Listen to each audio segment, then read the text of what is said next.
बंधुओं, आप में बैठे परमात्मा को मैं प्रणाम करता हूँ। नवधा भक्ति छठ दमशील विरति बहुकर्मा निरत निरंतर सज्जन धर्मा। छठवीं भक्ति को समझने के लिए एक मनोरंजक उदाहरण से इसका प्रारंभ करते हैं। हमारे साथ में एक प्रोफेसर थे, सुरसरिया साहब। वे कभी जूता मोजे नहीं पहनते थे, इसलिए उनकी एड़ियाँ फटी हुई रहती थीं, पाँव गंदे रहते थे। साथ ही वे दिन भर पान, चाय और सिगरेट पीते रहते और लंबी सांस लेते हुए पैर बाहर की तरफ फैलाते हुए अक्सर सर पर हाथ रखते हुए कहते, पहले की जो पत्नियां थीं वो पतियों से बहुत प्यार करती थीं। और लंबी सांस लेते हुए कहते कि वे सोते समय पानी रखती थीं और पाँव दाबती थीं। तो कई बार ऐसा कह चुके थे, इसलिए उन्हीं के मित्रों ने सुनकर वे इरिटेट होकर बोले कि सुरसरिया साहब, प्रेम के लिए भी पात्रता की जरूरत होती है। तुम्हारे गंदे फटी एड़ियों को कौन दाबेगा और ये बदबूदार मुंह पर कौन चुंबनों की बौछार करेगा। प्रेम के लिए भी पात्रता की जरूरत है। ये भ्रम हम सभी को है कि हम शायद प्रेम के लिए, पूजा के लिए, प्रार्थना के लिए, प्रज्ञा के लिए, प्रतिभा के लिए जैसे हैं सो ठीक ही हैं। ऐसा नहीं है। गीता के 7वें अध्याय के 15वें श्लोक में स्पष्ट आया है कि भगवान कृष्ण ने कहा है कि जो माया के द्वारा जिनका ज्ञान हरा हुआ है, वे तामसी स्वभाव के, वे आश्री प्रवृत्ति के पाप आत्माएं, ये मेरे भजन की ओर, मेरी पूजा की ओर, मेरी प्रार्थना की ओर, मेरी भक्ति की ओर नहीं आ पाते। वस्तुतः जो भोग और संग्रह में लगे हुए हैं वे संसार की शरण में जाते हैं और दुखी पाते हैं। इसलिए प्रेम के लिए भी, पूजा के लिए भी पात्रता की आवश्यकता है। कदाचित इसीलिए महाकवि तुलसीदास ने छठवीं भक्ति को यम से शुरुआत किया है, दम से शुरुआत किया है। दम माने इंद्रिय निग्रह, चित्त वृत्तियों का निरोध, यानी योग की बात की है। यहाँ तक कि भक्ति को सांडिल्य ने अपने भक्ति सूत्र में लिखा कि ये इसके पहले जो 5 भक्तियां थीं वे गौड़ी भक्ति थीं या गौड़ भक्ति थी। अब जो शुरुआत हो रही है वो पराभक्ति की शुरुआत हो रही है। गौड़ी भक्ति में वे जो भक्त होता है वो अपने विषय में ही ज्यादा कहता है। गौड़ी भक्ति में वो अपने पर, मेरे लिए, मैं को आगे रखता है, मेरे लिए आगे रखता है। इसलिए यह जो गौड़ी भक्ति है इसमें अपनी ही लिए ही प्रार्थना करता है। जैसे तुलसीदास जी लिख रहे हैं, कामादि खल दल गंजनम, मारे हमारे काम आदि शत्रुओं का नाश करो। लेकिन जो पराभक्ति होती है वो परमेश्वर की सौंदर्य में, परमेश्वर की शक्ति के वर्णन में ही व्यक्त होती है। वह अपना अस्तित्व तो तुरोहित कर देता है। इसलिए पराभक्ति गौड़ी भक्ति से ज्यादा महत्वपूर्ण है। इसीलिए अब भक्ति के लिए भी थोड़ी पात्रता की जरूरत की गई है। इसलिए उन्होंने दम शब्द का प्रयोग किया है। दम माने इंद्रियों का दमन, दम माने यम। यम और अष्टांग योग के 2 चरणों का इन्होंने वर्णन किया है, क्योंकि पराभक्ति के प्रयास में पात्रता को विकसित करना अनिवार्य है। तो यम के अंतर्गत अहिंसा, अस्तेय, अपरिग्रह, सत्य और ब्रह्मचर्य, ये 5 चीजें बहुत आवश्यक हैं। माने इसमें इंद्रिय निग्रह, या ऐसा कहें कि यम का प्रयोग जो हुआ है वो दमन से है, योग से है। माने जो अष्टांग योग को और भक्ति योग से जोड़ा गया है। नियम में शौच, संतोष, स्वाध्याय, ईश्वर प्राणाधान और तप, इन सब को भक्त को प्रयोग करना पड़ता है, तभी वह भक्ति की 6वीं भक्ति में आ पाता है।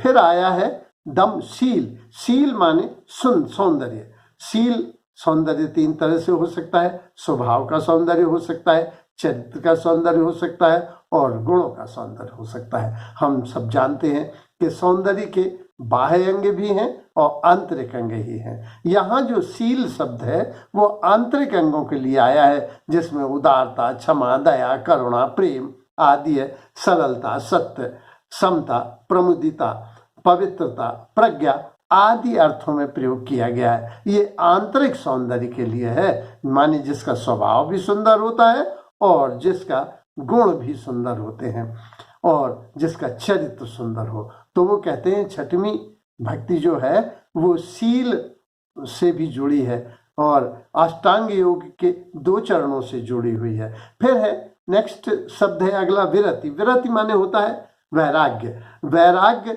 से अर्थ विवेक से। विवेक यानी पाप और पुण्य में अंतर, गलत और सही में अंतर, सत और असत में अंतर करना विवेक है। और विद्या का अंतिम निष्कर्ष विवेक ही है। और वैराग्य विवेक का निर्णय है जब व्यक्ति सत्य और असत्य, नश्वर और अनश्वर, शाश्वत पर विशेष ध्यान देता है। शाश्वत के प्रति राग और नश्वर के प्रति विराग को ही वैराग्य कहा जाता है। तो विरति शब्द आया है। फिर है बहुकर्मा, बहुत से कर्म। आज का व्यक्ति बहुत व्यस्त है, बड़ी जल्दी में है और बड़े अधैर्य हो गया है। उसे सुख शांति और स्वास्थ्य की बड़ी हानि हो रही है। आज की स्थिति में जो तुलसीदास जी ने बड़ा अच्छा वर्णन किया है, नर पीड़ित रोग न भोग सही, अभिमान विरोध अकारण ही। जो आदमी हैं, आदमी लोग हैं, वे रोगों से पीड़ित हैं। और स्त्रियों के विषय में उन्होंने कहा, सुख चाहे हैं मूढ़ न धर्म रता, मति थोड़ी कठोर न कोमलता। जो स्त्रियां हैं वो सुख तो चाहती हैं और धर्म में उनकी रुचि नहीं है। ऐसी मूढ़ लोग सुख तो चाहते हैं लेकिन धर्म के प्रति अरुचि दिखाते हैं। इनकी बुद्धि थोड़ी है और कठोर है। तो आज का व्यक्ति बहुत ही व्यस्त है। महानगरों में सुख शांति और स्वास्थ्य की बड़ी क्षति हो रही है और इसकी वजह से आज के व्यक्ति के पास समय नहीं है। समय माने बड़ी जल्दीबाजी में है और जल्दी का काम शैतान का। धैर्य जो रखते हैं उनके साथ ईश्वरीय शक्ति जुड़ जाती है, लेकिन धैर्य की कमी हो गई है। और ये क्यों ऐसा हो गया है? ऐसा इसलिए हो गया है कि व्यक्ति ने बहुत से कर्मों में अपने को बांध रखा है, जरूरी भी गैर जरूरी भी। कर्तव्यों का, कामनाओं की एक रेखा होना चाहिए। हमारे साथ में एक प्रोफेसर थे डॉक्टर KL जैन साहब, बाद में भी AD वगैरह हुए, बहुत प्रबुद्ध विद्वान। उनका बड़ा अच्छा मत था कि मनुष्य को कहीं अपने कर्तव्यों की, अपने कार्यों की, अपनी भोग की, अपने में इतिश्री करना चाहिए, कहीं उसे रेखा खींचना चाहिए। क्योंकि हमारे अभी एक साथी हैं, तो हमने पूछा कि रिटायरमेंट के बाद आप क्या कर रहे हैं?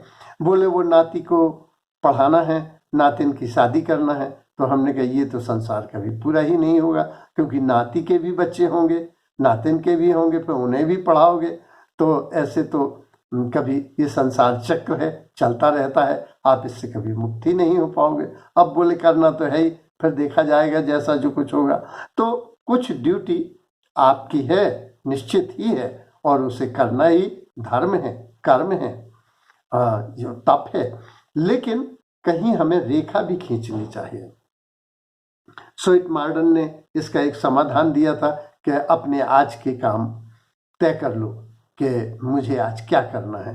काम तो 100 हैं, जरूरी कामों की एक लिस्ट बनाओ कि जो आज ही करना जरूरी है, और उन्हें समय से, उन पर समय भी लिख लो और उनकी पूर्ति करो। इससे आप जल्दीबाजी की स्थिति से और भूलने की स्थिति से बच जाएंगे, निस्संदेह। स्वीट मार्डन का ये कथन। वो कर्मों के विषय में शुक्रनीत कहती है कि वे कर्म हमें करना चाहिए जो अर्थ प्रदान करते हों, या वे करना चाहिए जो यश प्रदान करते हों, या वे कर्म करना चाहिए जिनसे हमको स्वांता सुखाए, तुलसी रघुनाथ गाथा, जिनसे हमको स्वतः में सुख प्राप्त हो। इस तरह से मनुष्य को इन 3 कर्मों के अंतर्गत करना चाहिए।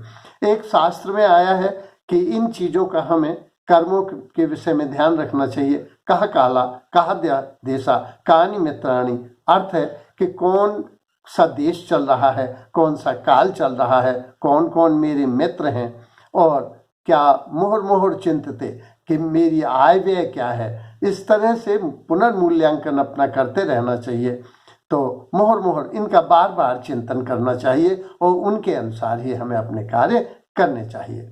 तो कार्यों के आज के युग के बाद व्यक्ति के पास बहुत, महानगर में वो 5 किलोमीटर पे अपने बच्चे को छोड़ने जा रहा, 7 किलोमीटर पे बच्ची को छोड़ने जा रहा, 10 किलोमीटर पे अपनी पत्नी को छोड़ने जा रहा, इस तरह 12 किलोमीटर उसका, तो उसकी ऊर्जा यूं ही बर्बाद जा रही है। तो कौन से कर्म हमारे ऐसे हैं? आज लोग अप एंड डाउन कर रहे हैं, 2-2 घंटे आने और जाने में खर्च कर रहे हैं, अपना ऐसा जीवन का बहुमूल्य समय ये बर्बाद किए देते हैं। तो बहुत कर्म करने वाले लोग मेरी भक्ति नहीं कर सकते। इन्होंने फिर लिखा था कि इसका फल क्या है। जो व्यवस्था से निश्चित कर्म करते हैं, एक सीमा में काम करते हैं, फल कर्मों में आसक्त नहीं होते, फल में आसक्त नहीं होते, उनको सुख मिलती है, शांति मिलती है, स्वास्थ्य मिलता है और सफलता मिलती है। फिर है कि अगला आया है निरत निरंतर सज्जन धर्म। सज्जन माने साधु, साधु जो साधना में रत हैं, जो श्रेष्ठ को साधे हुए हैं, श्रेष्ठ गुणों के प्रति आसक्त हैं, जो सत्य और संसार में साम्य स्थापित किए हुए हैं, वे साधु हैं। ऐसे पुरुषों का को जो धर्म है, ऐसे लोगों का जो धर्म है, उसका हमको पालन करना चाहिए। अब प्रश्न उठता है धर्म, धर्म क्या है? धर्म धार्यति इति धर्म, जो धारण किया जाता है, जो प्रकृति से प्राप्त नहीं हुआ है वरन हमने धारण किया है समाज के हित के लिए, परिवार के हित के लिए, देश के हित के लिए। तो जो धर्म हमारे स्वास्थ्य के लिए, सफलता के लिए, परिवार के लिए, सभी लोगों के लिए हितकारी है, वैसा धर्म धारण करना चाहिए। महाभारत में धर्म की परिभाषा युधिष्ठिर ने बड़ी दी है यक्ष युधिष्ठिर संवाद में कि महाजनु इन गतः स पंथा, वही मार्ग है जिसमें महान लोग चलते हैं।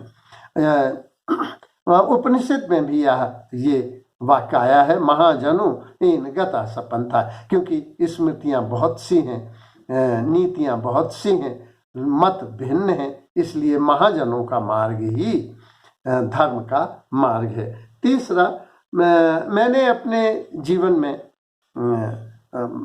कुछ समय के लिए प्रशासनिक पद पर रहा, तो मैंने अपनी टेबल के 4 पाए बनाए थे, नियम, न्याय, निष्पक्षता और सत्य। करुणा को उसमें बीच में छिपा के रखा था। इन 5 से संचालित किया और ईश्वर की कृपा से वो सब काम सफलतापूर्वक पूर्ण हो गए। मैं तो दोनों हाथ उठा के धन्यवाद देता हूँ। और इसका निष्कर्ष ये कहा जाए कि सत्य प्रियता और निष्पक्षता धर्म का मूल है, इसलिए इसका पालन करना चाहिए। फिर है निरत निरंतर।